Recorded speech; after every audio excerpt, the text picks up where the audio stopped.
At 7:30, we got Eastern Illinois. Last 7:30 game, by the way. Illinois, who's 1-1, traveling to Northwestern, who's 1-1. Northwestern favored by 24.5 points on the Big Ten Network. Mike Wright has gone 38 of 66, going for 336 yards, 0 touchdowns, 1 interception.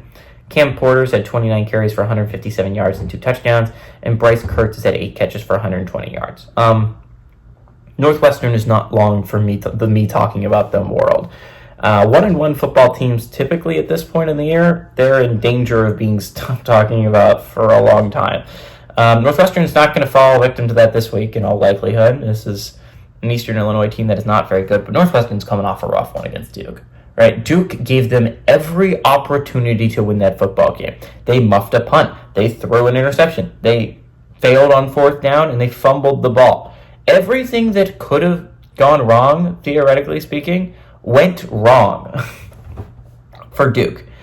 And Northwestern still couldn't find a way to close that game out. Like, it was a game that you had wrapped and handed it to you. And likely that game's going to go down as your most heartbreaking of the year because it was a game you should have won.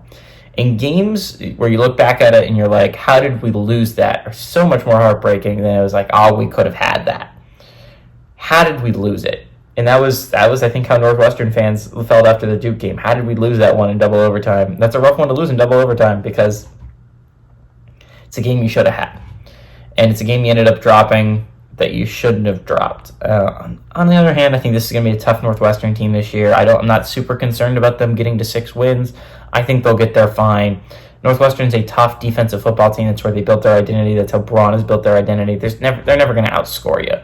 So this wasn't an expectation for a playoff team anyways for Northwestern. So while you're still in the running for sure, you still have a 1-1 squad. You're going to have to go mistake-free down the stretch, and that's going to be hard to do if you're Northwestern. I still like Northwestern to win this game, and I think this Northwestern is going to win this game by a lot. I'm just a little bit disappointed by the effort they put out the field against Duke because they could easily be a 2-0 football team right now. And again, if you're 3-0 heading into week 4, suddenly you're going to start getting talked about. Northwestern's not going to get talked about like that because they're 1-1. They're going to be 2-1 heading into the week 4. So give me Northwestern to win and cover at home.